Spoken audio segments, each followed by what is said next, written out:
நம்ம சாஸ்திர நூல்கள் நம்ம வாழ்க்கையில ஏற்படுற துன்பங்களை 3 வகையா பிரிக்குது. ஆத்தியாத்மிகம், ஆதி பௌதீகம், ஆதி தெய்வீகம். ஆத்தியாத்மிகம்ங்கிறது நம்ம உடம்பாலேயோ நம்ம மனசாலேயோ நமக்கு ஏற்படுற துன்பங்களை குறிக்கும். உடல் நோய்வாய்ப்படுறது, மன அழுத்தம், கோபம், பசி, தாகம், இதெல்லாம் ஆத்தியாத்மிகம். ஆதி பௌதீகம்ங்கிறது மற்ற உயிர்களால நமக்கு ஏற்படுற துன்பத்தை குறிக்கும். மற்ற மனுஷங்களாலேயோ மிருகங்கள், பறவைகள், பூச்சிகளாலேயோ ஏற்படுற துன்பங்களை குறிக்கும். ஆதி தெய்வீகம்ங்கிறது மனுஷ சக்திக்கு அப்பாற்பட்ட இயற்கை சீற்றங்களான புயல், பூகம்பம், எரிமலை வெடிப்பு, மின்னல், இது மாதிரியான துன்பங்களை குறிக்கும். இந்த 3 வகையான துன்பங்களை குறிக்கிற சமஸ்கிருத சொல் தாபத்ரயம். தாபம் துன்பத்தையும், திரயம் 3ன்னும் பொருள்படும். தாபத்ரயங்களை போக்கணுங்கிற பிரார்த்தனைய நிறைய ஸ்தோத்திரங்கள்ல பார்க்கலாம்.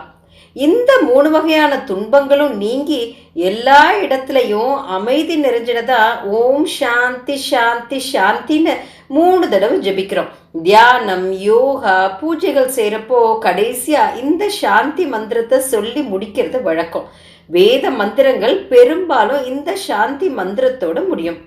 அமைதியான இடத்துல மனசுல தூய்மையான பக்தியோட உட்கார்ந்து ஆழ்ந்த தியானத்துல ஈடுபட்டு ஓம் சாந்தி சாந்தி சாந்தின்னு 3 தடவை ஜபிச்சா இந்த 3 வகையான துன்பங்கள்ல இருந்தும் விடுபடலாம்.